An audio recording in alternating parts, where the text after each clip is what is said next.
Bapak Ibu peserta BIMTEK yang berbahagia, salam moderasi. Pada sesi kali ini, kita akan memasuki segmen pertama. Telah hadir di hadapan kita Ibu Siti Solihat yang biasa dipanggil Ibu Iha. Ibu Iha mau menyampaikan materi apa kali ini? Baik Pak Cecep, saya pada kesempatan ini akan membawakan materi tentang udar asumsi membangun perspektif. Baik, pemaparan materi akan disampaikan oleh Ibu Iha. Silahkan Ibu Iha. Terima kasih Pak Cecep. Assalamualaikum warahmatullahi wabarakatuh. Salam moderasi. Bapak dan Ibu peserta BIMTEK EDM IRKAM yang saya banggakan. Pada kesempatan yang berbahagia ini, izinkan saya memperkenalkan diri. Saya Siti Soliha.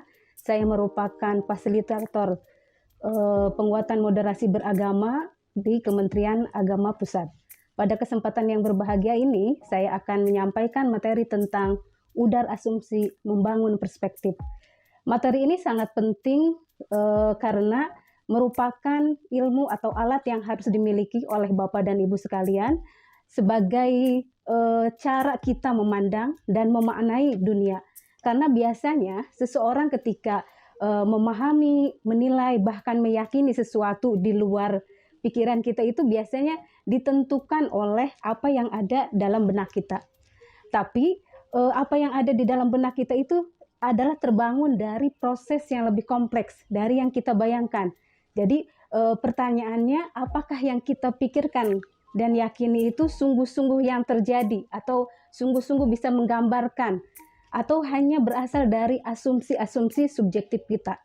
Nah, pada kesempatan ini saya harapkan dari selesainya BIMTEK ini Bapak dan Ibu bisa memiliki perspektif yang baik terkait apa yang ada di sekitar kita.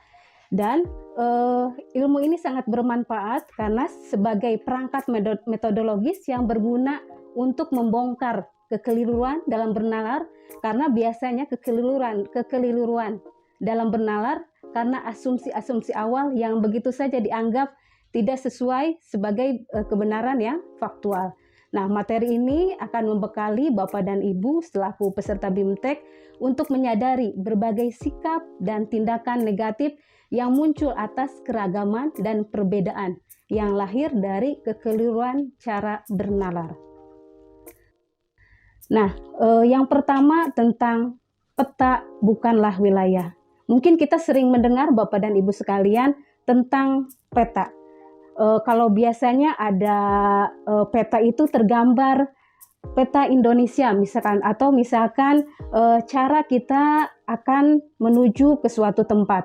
Nah, biasanya peta itu merupakan bukan wilayah sebenarnya, tapi hanya dapat dimaknai dari cara seseorang menggambarkan kondisi lingkungan tersebut. Nah, kaitannya dengan cara seseorang memandang dunia tentu tidak sama dengan cara pandang orang lain. Karena cara pandang setiap orang itu hanya merupakan interpretasi saja dan tidak akan sama dengan realitas yang sesungguhnya. Dan terkadang tidak kita sadari bahwa seseorang itu lebih memilih menciptakan peta yang ada di pikirannya sendiri dibandingkan berhubungan langsung dengan realitas yang ada. Karena apa yang terjadi di luar kepala tidak sama dengan yang terjadi di dalam kepala kita. Artinya, peristiwa yang terjadi di luar kepala kita itu bersifat faktual dan netral. Dari sifat faktual dan netral itu memiliki makna dan juga nilai. Nah, tapi setelah itu biasanya ketika memasuki realitas internal manusia yang didahului dengan proses kognitif yang diawali oleh bentuk pengalaman hidup orang yang berbeda-beda, maka satu informasi itu akan berbeda dengan informasi yang disampaikan oleh orang lain. Seperti contohnya ketika misalkan ada segelas air teh atau air tawar, ketika kita berikan 1 sendok teh gula pasir, maka satu orang si A mungkin akan memaknai bahwa ini adalah air manis atau teh manis. Tapi satu orang lagi menganggap bahwa itu bukan teh manis atau air manis. Karena kalau misalkan dikategorikan teh manis atau air manis itu terdiri dari 3 sendok atau 4 sendok. Nah, begitu yang dimaksud dengan peta bukanlah wilayah. Biasanya juga kalau misalkan kita melihat, kalau misalkan memberikan contoh, ada gajah, kita meminta orang buta untuk mengilustrasikan gajah. Mungkin satu orang yang memegang badannya akan menganggap bahwa, oh, gajah adalah berbadan besar. Kemudian ada juga yang memegang ekornya, gajah itu adalah kecil dan panjang. Kemudian ada juga yang memegang belalainya, gajah itu adalah panjang dan berlendir. Ada juga yang memegang telinganya, gajah itu adalah tipis dan lebar. Bisa juga kalau misalkan melihat angka 6 atau 9 dari arah yang berbeda. Nah, itu merupakan asumsi-asumsi yang belum tentu benar. Kalau misalkan kita tidak bisa melihat secara real fakta yang ada. Bapak dan Ibu peserta BIMTEK EDM RKAM yang saya banggakan, selanjutnya kita akan membahas tentang teori ladder of inference. Ini merupakan teori tangga cara berpikir seseorang, terdiri dari 7 tangga, bisa Bapak dan Ibu lihat di gambar. Yang pertama ada actual of experience, yaitu realitas yang terjadi. Kemudian ada selected data, pemilihan data. Kemudian ada added meaning, memberikan makna terhadap data yang ada. Kemudian assumption, nah pada asumsi ini adalah merupakan kelanjutan setelah kita memberikan makna, tentu akan muncul asumsi. Nah, di tangga berikutnya ada conclusion. Conclusion ini adalah kesimpulan dari asumsi yang kita dapatkan. Kemudian tangga selanjutnya beliefs, yaitu keyakinan, apa yang kita yakini berdasarkan realitas dan data yang kita pilih. Kemudian data yang ada itu kita interpretasikan, dan asumsi yang kita miliki, dan juga ada kesimpulan dan keyakinan yang kita yakini, dan akhirnya kita melakukan action atau aksi dari tangga-tangga yang sebelumnya, yang tadi realitas, kemudian kita memilih data. Karena memilih data ini penting. Data sekian banyak, ribuan data, tentu tidak semua data bisa kita gunakan. Kita tentu akan memilih data mana yang sesuai, kemudian kita menginterpretasikan data yang ada, kemudian kita mempunyai asumsi dari pemaknaan itu, dan kemudian melakukan kesimpulan, meyakini, dan akhirnya melakukan aksi dari apa yang kita yakini. Selanjutnya kita akan mempelajari tentang bagaimana Bapak dan Ibu ada teori bias kognitif, yaitu teori bias sistematis, yang dalam teori ini memandang dunia dan kehidupan pada sistem berpikir kita. Teori bias kognitif ini akan mempengaruhi proses pengambilan keputusan yang muncul dari cara seseorang memproses informasi yang dia dapatkan. Nah, bentuk-bentuk bias kognitif ini ada 6. Yang pertama egocentric memory, kemudian egocentric myopia, kemudian egocentric rightness, kemudian egocentric hypocrisy, kemudian egocentric oversimplification, dan yang terakhir egocentric blindness. Nah, yang pertama, egocentric memory adalah ketika kita mengingat bukti yang menguatkan pendapat kita saja, tapi kita cenderung melupakan bukti yang tidak mendukung pendapat kita. Kemudian, bias kognitif yang selanjutnya, yang egocentric myopia ini adalah melihat sesuatu hanya dari sudut pandangnya saja, tidak memperhatikan sudut pandang orang lain.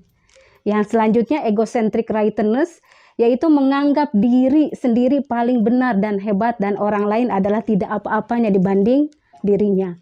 Kemudian yang egocentric hypocrisy ini menerapkan standar ganda kepada orang lain. Jadi kalau misalkan standar untuk dirinya adalah standar yang baik, sementara kepada orang lain adalah standar yang buruk. Kemudian ada egocentric oversimplification, ini terlalu menyederhanakan masalah, jadi menganggap masalah itu sepele. Akhirnya masalah itu bisa menjadi bom waktu karena tidak diselesaikan secara keseluruhan. Padahal masalahnya itu kompleks, tapi dia menganggap masalah itu adalah sederhana. Nah, yang terakhir egocentric blindness ini yaitu bias kognitif yang tidak memperhatikan bukti yang berlawanan dengan keyakinannya. Dia hanya memperhatikan fokus kepada bukti yang mendukung keyakinannya. Nah, cara kita untuk meminimalisir itu, karena nanti ada 3 suara ketakutan dan juga bagaimana cara kita membuka diri. Ya, ada voice of judgment. Biasanya ini seseorang menjustifikasi. Ada suara-suara yang menjustifikasi. Nah, cara kita meminimalisirnya itu dengan open mind. Kita membuka pikiran kita. Kemudian ada juga suara ketakutan yang lainnya itu yaitu voice of cynicism, yaitu suara yang bersifat sinis. Nah, kita untuk meminimalisirnya itu kita harus open heart, kita harus membuka hati. Dan yang terakhir voice of fear, yaitu suara ketakutan. Nah, ini cara kita mengatasinya dengan kita mau open will, kita membuka diri keinginan kita. Jadi kalau misalkan cara meminimalisir yang tadi bias kognitif, kemudian ketakutan itu kita harus mampu membuka pikiran kita, menerima pendapat orang lain, open heart, kita membuka diri bahwa menganggap diri bukan diri kita yang paling benar, dan open will, kita membuka diri kita dengan keinginan untuk berubah dan kita tidak mudah menjustifikasi, tidak sinis dan juga tidak takut. Baik Ibu Iha, kini kita giliran tanya jawab. Pertanyaannya adalah, sekarang di media sosial itu bertebaran berita-berita hoax kaitan dengan materi udar asumsi membangun perspektif ini. Bagaimana nih cara menghadapinya ini? Silakan Bu. Baik, terima kasih Pak Cecep, pertanyaan luar biasa.